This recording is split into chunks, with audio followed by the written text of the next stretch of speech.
Another fight on board a flight and an airline employee let go just weeks after a violent confrontation on a United plane goes viral. And hundreds of people come together to find ways to protect and celebrate our planet this Earth Day. Good evening, I'm Alyssa Paldo. Lindsay Harrison has the night off. We begin tonight with continuing coverage of a deadly car crash in East Peoria that caused area businesses to evacuate Thursday. We now know the victim is 82-year-old Ronald Bauer, and he suffered a medical event which caused the crash. His car was traveling westbound on Illinois 116, lost control and hit a building near the 10 Mile Creek intersection. The car severed a natural gas line, causing the evacuations. Bauer was later pronounced dead at OSF St. Francis. The first ever Illinois Distracted Driving Awareness Week will be kicking off on Monday. Illinois State Police announcing that they will be participating in the campaign. Troopers will be paying special attention to distracted driving laws next week. Drivers not paying attention on the roadways is a factor in more than 1 million crashes annually. A press conference will be held on Monday to kick off that campaign. The Peoria International Airport is making sure it's prepared in the event of an emergency. WMBD's Cody Sheaver was along for today's large-scale disaster exercise. You find out holes in your response plan that you never knew were there. Saturday morning, the Peoria International Airport conducted its tri-annual emergency response plan of an airplane crash. The simulation is required by the FAA. The drill included multiple first responder agencies as well as over 100 volunteers. Gene Olson, Director of Airports, says that the practice is critical for PIA to function at its best. You encounter things in the exercise that you probably will encounter in real life if you have an accident, and it lets you find those things out when nobody's life is at risk. Every time the drill is conducted, the airport tries to incorporate new steps that have not been practiced. This time we actually simulated the Family Assistance Center. In the past, we would just say that we were doing that and say, okay, now we're going to open that center up. Well, this time we actually did it. And this time we actually had 7 mannequins that simulated deceased patients, and we've never simulated that before. Olson says the experience can be a stressful one, but learning from past exercises will benefit if tragedy ever does strike. The only thing I can think of that is comparable is like getting ready for your wedding. You know, it's that kind of stress. And it's a big event, and once it's done, everybody breathes a big sigh of relief. And you take notes on what you did right and what you did wrong and try to make it better. In Peoria, Cody Sheaver, WYZZ News. Now, first responders say they learned how to communicate better across the different channels. They say they were also able to approve some of the plans they tried out and put them in place for the future. Another uproar on an airplane 2 weeks after a passenger was dragged off a United Airlines plane. This time it happened on an American Airlines plane bound for Dallas. And again, it was caught on camera. Take a look. Hey, bud, you do that to me and I'll knock you flat. You stay out of this. Come on, come on.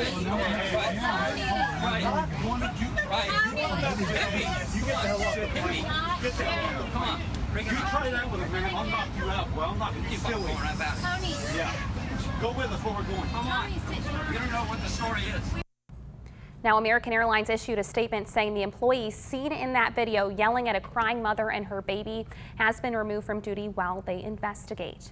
Startup Peoria is now Startup Greater Peoria, and with that name change comes a new location and new website. The Nest Co-working is a shared work environment for starting entrepreneurs. It's located in the 800 block of Southwest Adams Street. They had an open house today for people to come check out their new spot and hear about the updates to Startup Greater Peoria. Their new site is now startupgp.org, and it will serve as a central hub for entrepreneurs and investors.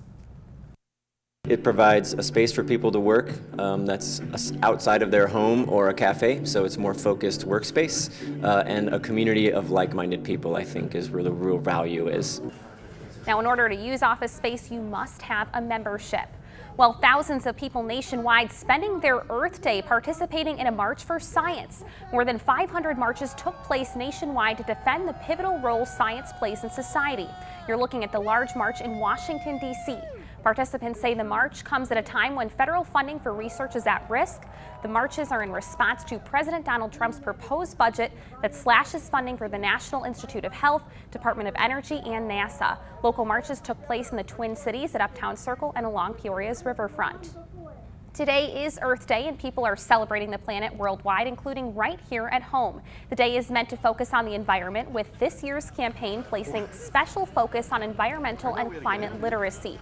Here in Central Illinois, thousands came out for the 13th annual Earth Day Festival at Forest Park Nature Center. The event featured over 40 local businesses and groups, all providing information on eco-friendly products and services. Ways that people can get involved in the local community to really increase sustainability, restoration work days for some of our local sites, pretty much anything you can think of along the spectrum, from really tiny things to really, really big things. The donations made from the festival today will go back to supporting the Nature Center and Preserve.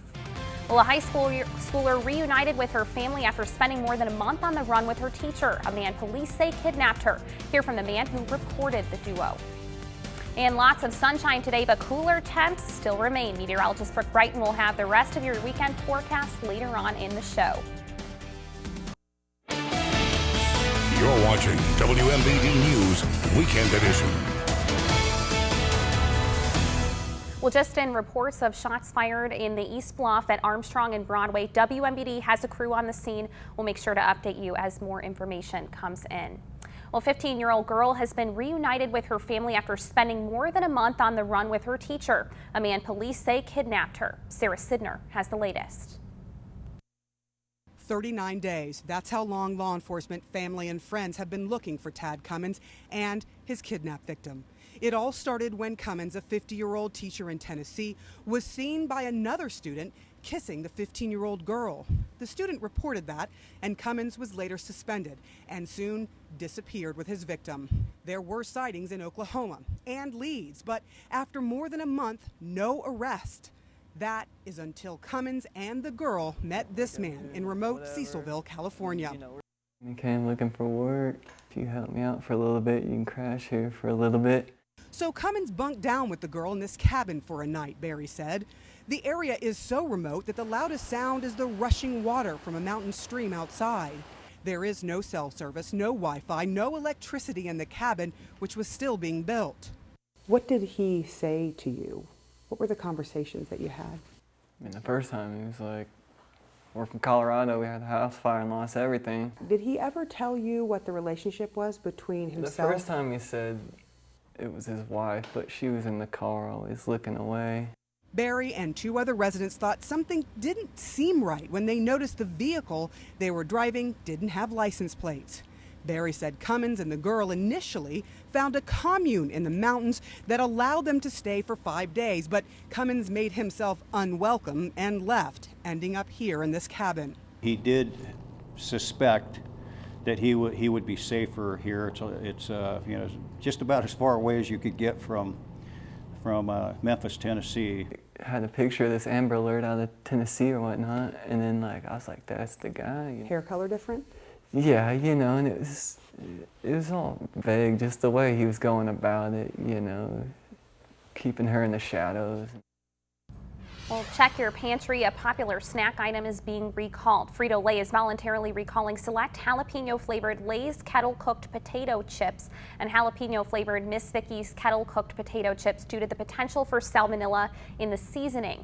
Products included in the recall have a guaranteed fresh date of July 4th or prior. Chips and multi-packs are also being recalled with a use-by date of June 20th. No illnesses have been reported. The Peoria Rivermen are heading to the SPHL Finals. Matt McLean has highlights later in sports, but first, here's another check of weather with meteorologist Brooke Brighton. Alyssa, not too bad of a day. Cooler temperatures, but mostly sunny skies. So overall, I hope you were able to enjoy Earth Day today. And for tomorrow, well, it looks like there is going to be a warm-up. I'll tell you all about that coming up right after the break. You're watching WMBD News Weekend Edition. Well, if you've ever had a Dum Dum lollipop, there's a good chance Al Braun made it. The candy maker who helped make more than 50 billion of them hung up his apron on Friday to retire. Since 1969, Braun has watched 12 million of the iconic candies fly by per day. News of his retirement exploded on social media. Over 25 million views on Facebook and Twitter. There's no perfect place to work. You're going to have days where things are good or days where things are bad, but there's no perfect place.